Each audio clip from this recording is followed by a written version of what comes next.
어제 이 시간에 국제 금융시장에서는 한미 정상회담 결과보다 이 데킬라 위기, 그러니까 일본 국채 금리 급등에 따른 전염 현상이 심상치 않다 이렇게 진단을 해드렸는데, 일본에 이어 프랑스도 그리고 유럽 국가들도 이 위기가 전염될 조짐 보이고 있습니다.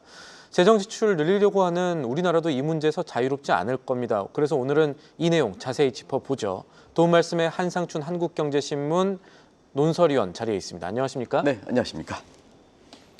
자, 위원님, 간밤에 큰 이슈들 많았는데 어떤 부분 주목하셨습니까? 네, 사실은 어제 한미 정상회담이 최대 화두가 될 수밖에 없었는데 예. 시청자분들이 이렇게 문의되는 사항은 전체적으로 뭐 이렇게 좀 좋은 것 같은데 구체적인 게 없다 이렇게 이제 얘기들 많이 해요. 이거는 아마 시청자한테 말씀드렸던 내용은 트럼프의 방식은 협상안을 놓고 하는 게 아니다. 그래서 이걸 A게임 방식이다 하는 말씀을 드렸고, 최고 통수권자끼리 하는 탑다운 방식이다. 또 패키지 딜 방식이다. 이렇게 하니까 사실 그 정상회담이 이렇게 열리더라도 공식적인 확인 문서가 없습니다. 이게 이제 fact sheet라는 단어를 쓰는데요. 사실 시청자 잘한 것 같은데 뭐가 확인되는 게 없으면 그 공식적인 문서를 보면 확인할 수 있지 않습니까? 그래서 이 fact sheet가 없기 때문에 그렇다 이렇게 부르겠습니다. 그래서 같은 내용에 대해서도 트럼프 입장 또 우리 입장에서 자기 이익적인 관점에서 해석하니까 해석도 다양하게 나온다 이렇게 보시면 되겠습니다. 그리고 트럼프 관세 정책은 forever negotiation입니다. 그래서 누차에 말씀드리는 상호 관세가 끝났다 해도 끝난 게 아니다 하는 이런 말씀을 드렸었는데요. 그걸 전문적인 용어로 forever negotiation에서 영원히 지속되는 협상이다 이렇게 보시면 되겠습니다.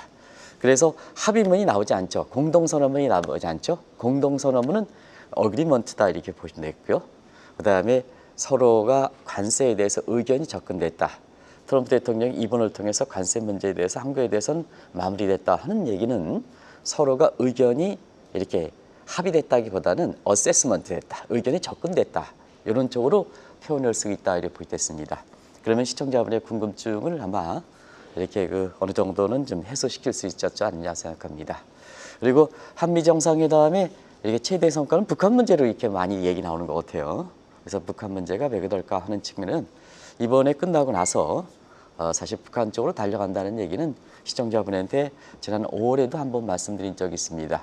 원산 해수욕장 문제, 트럼프의 장남이 이렇게 거기에 관심이 돼 있고 또 싱가포르의 집권 1기 때도 싱가포르 정상회담에서 원산 해수욕장 문제에 대해서 이렇게 우리 서피들랑 같이 그 방송을 한번 해드린 적이 있는데요. 거기에 관련해서 트럼프가 만약에 김정은과 직격한다면 우리 입장에서 어떻게 될 것이냐 하는 측면에서 이재명 대통령이 진짜 제가 생각하기에도 기가 막힌 얘기를 하셨습니다. 피스메이커다. 예. 그런 반면에 서울 패싱 문제에 대해서 직격하면 우려되는 사항에 대해서 고려해서 페이스메이커가 될 것이다 해서 요즘 이 용어가 나와가지고 되게 유행인 것 같아요. 피스메이커, 페이스메이커 이게 굉장히 유행인 것 같아요. 아무래도 이제 앞으로 북한과 관련돼서 트럼프가 김정은과 정상회담이 있을 때 정상회담은 국가를 인정해야 되는데 시청자분 지금 우리 남한이 국가를 인정하느냐 아니냐 애매모호해가지고 그냥 미국식 표기로 좀 말씀드릴게요. 예. 그래서 미국에서는 정상회담이라는 표현을 쓰는데요. 정상회담 하면 이 피스메이커 그다음에 페이스메이커는 계속해서 화두가 될 거다 하는 것을 말씀드리겠습니다. 그리고 사실 지금 현실화되고 있습니다는 시청자분의 누차에 걸쳐서 지금 양대 책무로 볼 때는 트럼프 진영의 금리 인하 요구가 관철되기는 상당히 좀 불확실하다. 그런 측면에서 인적 개편을 통해서 9월 달에 금리 인하를 단행한다 하는 얘기는 누차에 말씀드렸는데요. 오늘 뉴욕 증시에서 보면 쿡 이사의 해고 문제를 들어서 지금 우리 한국경제TV도 아침에 방송에 주력해서 그 문제를 좀 얘기해서 빈란세 트마크에서 잘 좀 정리해 드린 것 같습니다. 결국 인적 개편을 통해서 피벗을 단행한다. 트럼프의 금리 인하 요구를 관철시킨다. 그래서 금리 인하 요구하더라도 시장에 미치는 영향은 다르다. 그래서 쿡 이사 해고했지만 뉴욕 증시는 올랐다. 이것도 상당히 뉴노멀한 이런 현상이다 이렇게 보겠습니다. 알겠습니다.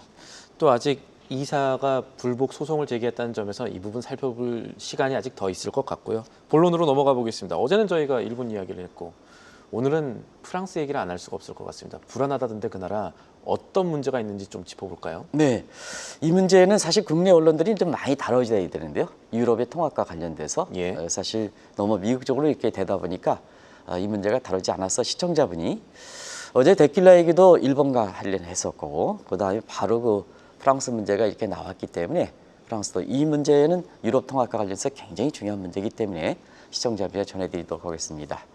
결국 프랑스 고통의 산물입니다. 그러면 프랑스 고통은 언제 시작했느냐?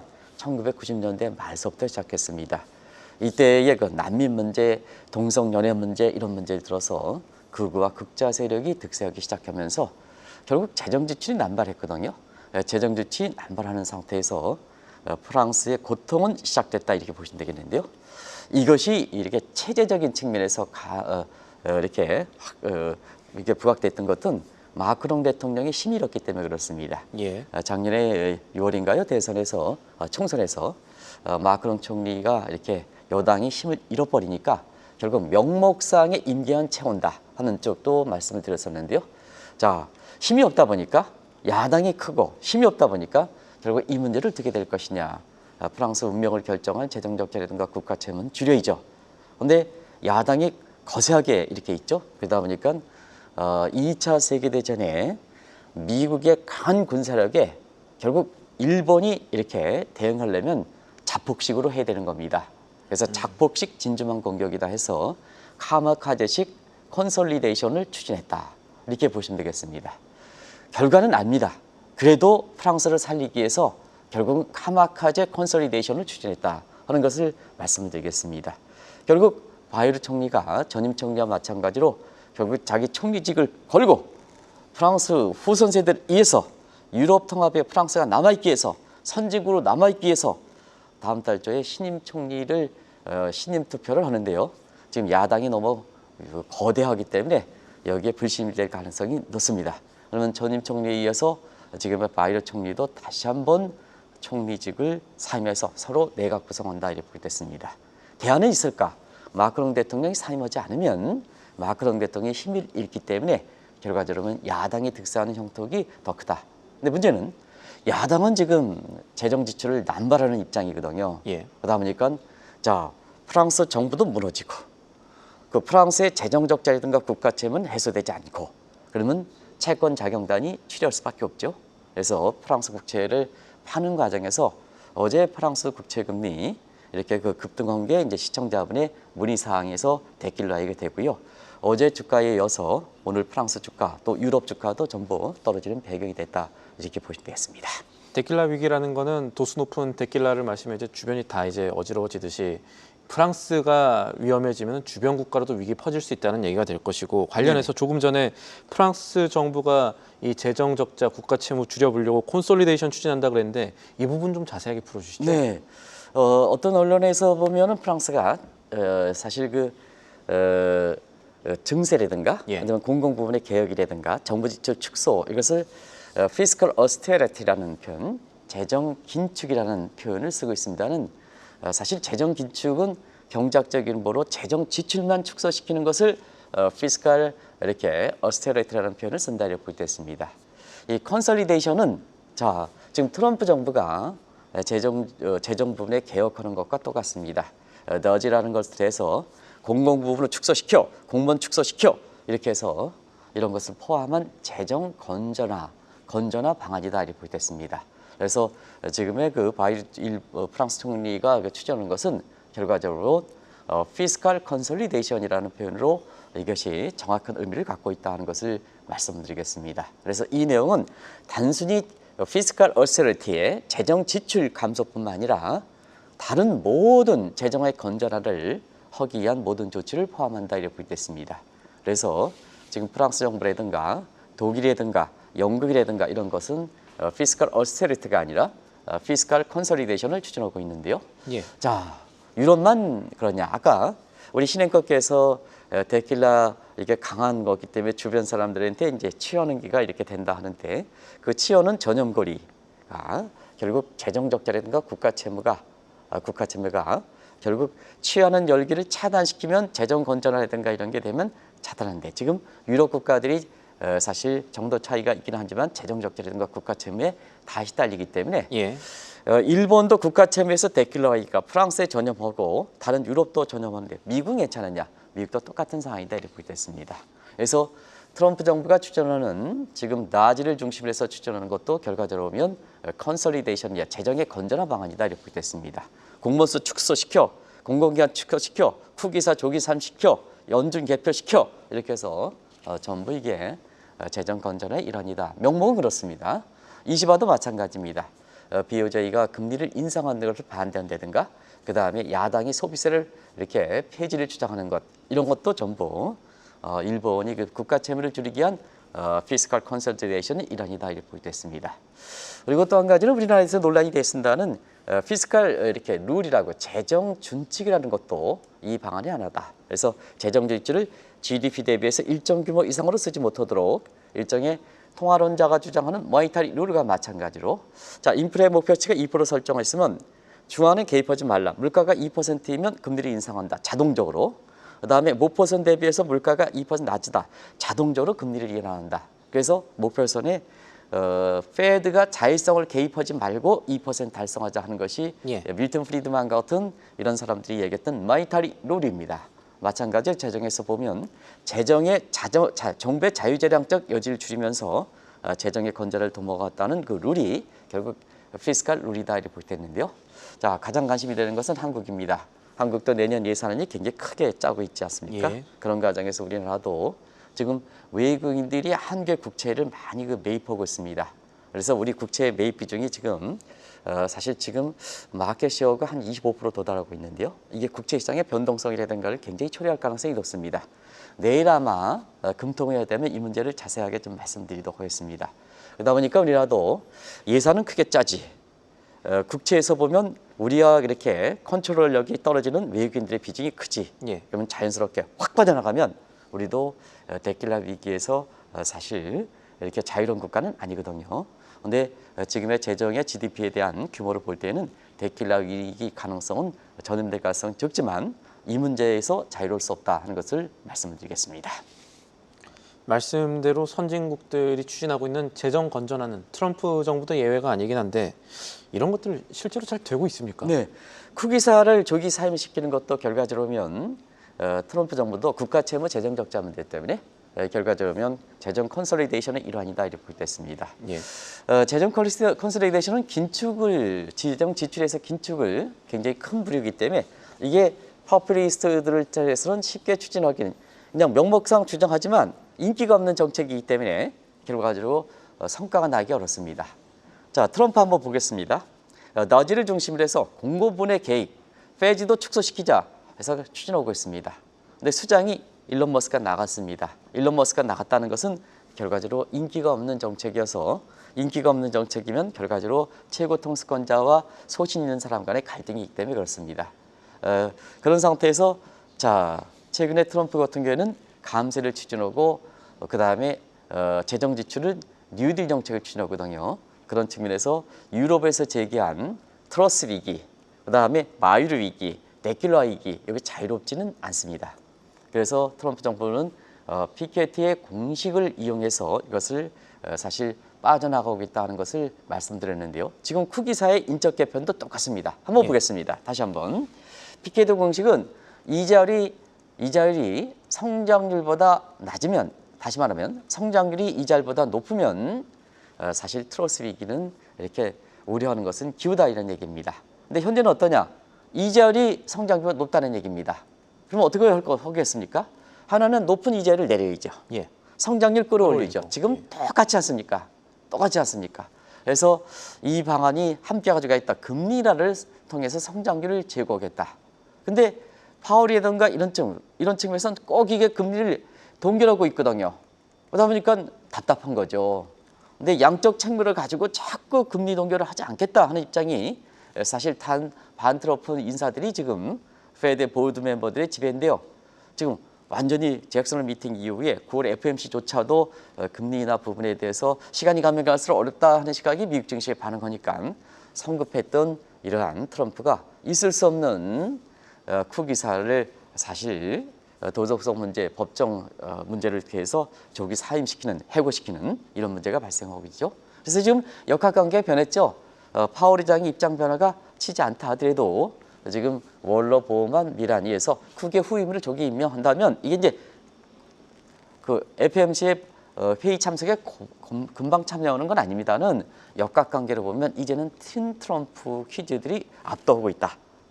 그래서 금리 인하를 당황한다. 예. 이렇게 보시면 되겠습니다.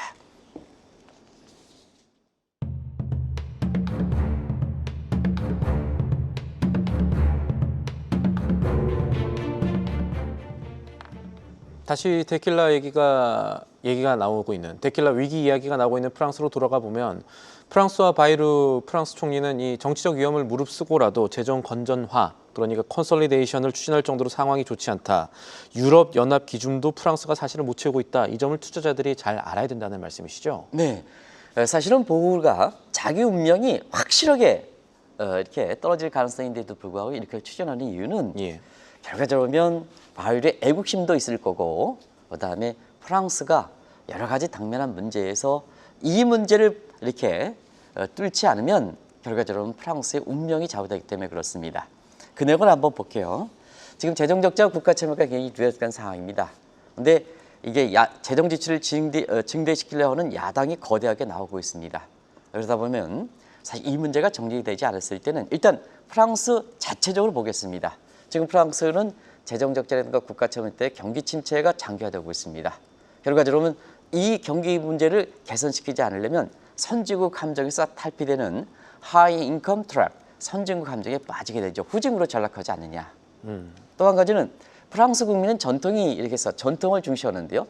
자, 그동안 이민이라든가 이래 프랑스 본래 사람들 제외하고는 난민 문제라든가 이런 문제를 들어서 포퓰리스트에 의해서 재정 지출을 증대시켜서 이 문제가 되는데요. 미국도 백인 트럼프가 얘기하는 백인 입장에서 보면 결국은 사실 전통을 유지해야 된다는 입장이 지금 PC 방지 방안이죠. 그 다양성 방지 방안이죠. 근데 프랑스 국민들도 프랑스 본래 국민 입장에서는 후손 세대에게 뭐를 남겨줄 것이냐. 후손 세대에게 뭘 남겨줄 것이냐. 이게 자기 운명이 떨어진다는 것을 하는데도 불구하고 바이올 총리가 이런 정도로 해서 이 문제를 돌파한다고 보겠습니다. 그리고 유럽 통합 입장에서 한번 보겠습니다. 유럽 통합 조건에서는 여러 가지 조건이 있지만 이코노믹 컨버전스 컨디션, 경제 수렴 조건이 있습니다. 그래서 경제가 다양한 국가들이 지금 27개국이 서로 통합하려고 합니다. 예. 그럼 운동장이 평평하지 않습니다. 운동장이 평평하지 않으니까 하나의 국가로 묶으려면 평평해져야죠. 예. 그게 환율이라든가 물가라든가 재정 수지라든가 이런 측면에서 일정한 규율에서 레벨 플레이닝 필드를 만드는 겁니다. 그러면 지금 문제가 되는 건 재정 적자는 GDP 대비해서 3% 내에 수렴시켜야 됩니다. 예. 그러면 프랑스는 지금 위치에서 어떨까? 재정 적자가 GDP 대비해서 7.5%입니다. 그러면 경제 수렴 조건 3% 비해서 월등히 2배 이상 높으니까 유럽의 집행에서는 나설 수밖에 없죠. 자, 프랑스, 당신네들 유럽 통합을 위해서 이렇게 볼 때 굉장히 위험한 거다. 문책성 경고가 아마 지난주에 나갔던 거로 이렇게 알고 있습니다. 예. 이런 것이 지금 프랑스의 사태를 지금 굉장히 어렵게 하는 거다 하는 것을 말씀을 드리겠습니다. 그래서 위험하다. 시각을 좀 넓혀볼까요? 저희가 보통은 유럽에서 재정적자, 국가채무, 채권자경단 이런 거 얘기할 때는 프랑스가 아니라 이 나라, 영국 얘기를 많이 해왔습니다. 지금 영국은 어떻습니까? 네, 영국은 그렇게 사실 리브스의 눈물의 해소로 인해서 예. 금융시장이 불안감이 많이 줄어들었다고 보겠습니다. 영국도 마찬가지로 사실 그 영국의 이 파퓰리스트, 옥스퍼드가의 파퓰리스트의 자기 이익을 중시하는 이런 관점에서 영국의 위기가 굉장히 시작됐다는 걸 알고 그 일환에서 브렉스가 됐던 거죠. 그런데 최근에 스타머 총리가 가지고 얘기했습니다. 이 사람도 파퓰리스트, 복지비 진출합니다. 영국의 재정 적자는 국가 채무 이렇게 누적돼서 영국의 가뜩이나 어려운 상태에서 더 위기가 되는 거죠. 이때 프랑스의 총리 바이러 같은 재무장관 리브스가 나온 거죠. 눈물로 호소했지 않습니까? 그래서 스타머 입장에서는 해임시키다. 영국의 금융시장 불안할 때 이것을 재신용하니까 지금 길드 시장이 여전히 불안하지만 이렇게 잠정적으로 안정을 찾고 있다고 볼 때 있습니다. 지금의 프랑스 사태와 동일하죠? 그러면 독일로 넘어가겠습니다. 독일의 총리 자 네브레이크를 연방 부채 상한선을 폐지시켰습니다. 그러다 보니까 뭐냐 유럽 재정 적자가 더 확대, 독일의 재정 적자가 더 확대될 조짐을 보고 있습니다. 유럽의 맹주 역할을 했을까? 메르켈 총리와처럼 유럽의 맹주 역할을 할 수 있을까? 없었다. 그러면 뭐냐 재정 지출이라는 것은요 단기에 이렇게 캠블 주사 효과가 있지. 재정 적자 그다음에 국가 채무가 구조적으로 개선되지 않은 상태에서 재정 지출이면 항상 피스칼 스태그플레이션 나오는 겁니다. 오히려 재정 지출이 자 경기를 침체시킨다. 예. 그런 과정에서 독일의 경제를 보면 1분기에 플러스 0.3 반짝 회복했습니다. 근데 2분기 성장률은 마이너스 0.1로 다시 거꾸로졌습니다. 이게 더블 디비오입니다. 이런 것이 이제 그래서 아까 이렇게 신행법께서 프랑스에서 데킬러이지만 재정의 건전이든가 이런 측면이 다 취약하기 때문에 다른 국가로 독주의 열기가 이렇게 확산된다. 예. 이게 이제 다른 국가도 자유롭지 못한 거거든요. 지금 대표적으로 영국과 이렇게 사실 독일을 들고 있습니다는 지금 이탈리아라든가 벨기에라든가 이런 국가들도 이번에 EU 집행위에서 유럽 통합을 위해서 당신의 제대로 갈 것인가 문책성 경고를 받은 국가도 이 국가들이다 하는 것을 말씀드리겠습니다. 자, 프랑스뿐 아니라 이탈리아, 벨기에 이런 주요국들도 어렵다고 하면 그러니까 유럽이 한 나라 지금 도와주기 쉽지 않은 상황이라고 하면 트럼프 관세 공동 대응 차원에서 재통합 조짐이 있었던 EU의 결속력 또 대응력도 사실은 약해질 가능성 생각해 봐야겠네요. 네, 자극이 어려우면 뭐 세계 공동으로 해서 그 당위성 인정하더라도 사실은 퍼퓰리스트 입장에서는 이렇게 세계 경제 이렇게 생각할 수가 없는 겁니다. 맞습니다. 예. 그런 측면에서 유럽이 상당히 자 올해는 유럽이 굉장히 트럼프 취임과 함께 좋은 분위기도 있었습니다. 왜냐하면 트럼프 취임에 관세라든가 이런 측면이 하다 보이고 우크라이나 사태에서 나토라든가 유엔에 대해서 사실 미국이 빼는 분위기니까 이거 어떻게 해서 공동으로 가야 되지 않느냐 하는 측면에서 관세에 대해서 공동 대응하자 유럽 재통합 조짐. 그다음에 나토라든가 그다음에 사실 유엔의 역할에서 트럼프가 빼니까 우크라이나 저거 데려가야 되지 않느냐 하는 측면에서 공동 대응 차원. 그래서 유럽 통합의 재통합 움직임이 됐고 그다음에 브렉시트에 영국이 나오니까 영국 자체적으로도 브렉시트가 캐머런 총리가 정치적 파퓰리스트에 의해서 개인적 야망에서 국민투표를 걸었던 것이 잘못된 거다 하는 이런 측면에서 영국 경제를 살리자. 지금이라도 뭐냐 아무리 영국이 과거에 고답적 국가 유럽을 주도하는 국가라 하더라도 그 국민을 후손 세대를 살리기 위해서는 고개를 숙여야 되지 않느냐 해서 대륙 국가 중심인 EU에 다시 재가입하겠다 하는 입장을 해서 분위기가 좋았습니다. 그런데 최근에 굉장히 급격히 쇠퇴하고 있습니다. 왜 그럴까? 지금 유럽의 자체 문제가 데킬라 위기될 만큼 굉장히 어렵고 이것을 위해서 극단이 구분이 서로가 후손 세대를 위해서 국민의 통합을 해야 되는데 갈기갈기 찢어지다 보니까 결국 그 국가 자체에서도 갈기갈기 찢어지니까 유럽 통합에 대해서 무슨 놈은 생각하겠습니까? 그래서 제2의 브렉스 움직임이 나오고 있다고 보게 됐습니다. 간단히 지르면 이탈 엑스티 이건 뭐 한 7년 전에 나왔는데요. 1기 때 나왔는데요. 지금은 상당히 긍정적으로 이탈리아 내부에서 검토하고 있습니다. 그리고 넥스트라고 시청자 여러분 넥스트라고 해서 어떤 문제 넥스트라 그러니까 넥스트의 영어 스펠링이 틀린 게 아니냐 하는데 넥스트는 네덜란드 플러스 엑스트의 이렇게 이니셜입니다. 그래서 최근에는 이것이 벨기에로 확산되는 조짐을 보이고 있습니다. 그리고 문제 이렇게 프랑스도 팩시트도 프랑스 플러스 그래서 엑시트 해가지고 극우 FN 이건 이제 국민정당이죠. 그다음에 극자 ELI도 결과적으로 주도하는 양상입니다. 그래서 유럽의 통합 분위기가 굉장히 안 좋다는 것을 말씀드리겠습니다. 그렇다면 제가 앞서 질문을 드렸던 이 유럽 연합의 대응력 약화 가능성뿐만 아니라 나아가서 유럽 국가들이 EU를 아까 말씀하신 대로 떠나는 그러니까 유럽이 EU 통합에서 각자 도생으로 이어질 가능성이 경제 때문에 일어날 수 있다는 말씀. 그 대목이 굉장히 큰 거죠. 예. 국내 언론에서 다루고 있지 않습니다는 유럽 통합은 20세기 초 우리가 을사보조약 이때 팍스 브리테니아에서 팍스 아메리카에서 유럽 국가들이 사실 재통합하는 과정에서 자유사상가에서 통합구상이 된 지 벌써 120년이 역사를 갖고 있습니다. 그동안 회원국도 확대하고 엘라지먼트하고 회원국 간의 화폐 통합, 유로화 탄생했죠. 정치 통합, 그다음에 사회 통합을 통해서 돈독하게 이렇게 하는 것도 110년 역사를 거쳤습니다. 굉장히 어렵습니다. 근데 어려웠던 만큼 깨지기도 그렇게 시간이 걸린다 이렇게 부각됐습니다. 그런 것에서 쉽게 깨지기는 어려운데요. 상황은 상당히 안 좋다 이렇게 부각됐습니다. 그래서 대안이 나오고 있다. 자, 어떻게 돼요? 세 가지만 간단히 말씀드리겠습니다. 하나는 소로스가 지금 같이 간다. 같이 간다 있을 수 없지 않느냐 이제는. 그래서 굿 애플스 국가, 재정의 건전도가 좋은 국가, 재정의 건전도가 나쁜 배드 애플스. 그다음에 좋은 사과, 맛있는 사과, 썩은 사과는 한 이렇게 바구니에 담으면 전부 썩어진다. 예. 그런 측면에서 소로스가 멀티 스피드 방안이 나오고 있습니다. 그리고 제3의 방안은 민간 사업은 떼놓자, 통합해서 떼놓자.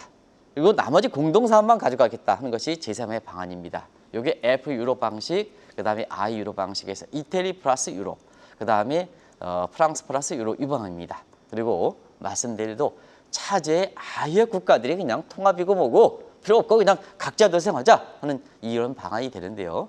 지금 상태에서는 워낙 그동안 120년 이상 역사를 시간과 비용을 들였기 때문에 쉽게 깨지긴 않을 거로 보고 있습니다. 그래서 지금은 최선의 방안이 조지 소로스가 얘기했던 툴 스피드 이렇게 방안이라든가 멀티 스피드 방안으로 가지 않겠나 하는 이런 쪽에 예상해 볼 수가 있다 하는 것을 말씀드리겠습니다. 예. 오늘은 국제금융과 세계 경제를 잇는 큰 시각을 살펴봤습니다. 앞으로 어떤 뉴스가 저희가 진단한 내용의 촉매가 될지도 시간을 두고 살펴봐야겠죠. 오늘 말씀 여기까지 듣겠습니다. 지금까지 도움 말씀에 한상춘 한국경제신문 논설위원이었습니다. 오늘도 감사합니다. 네, 고맙습니다. 계속해서 다양한 경제 이슈를 알고 싶다면 구독과 좋아요, 알림 설정 부탁드립니다. AI 캐스터 권미정이었습니다.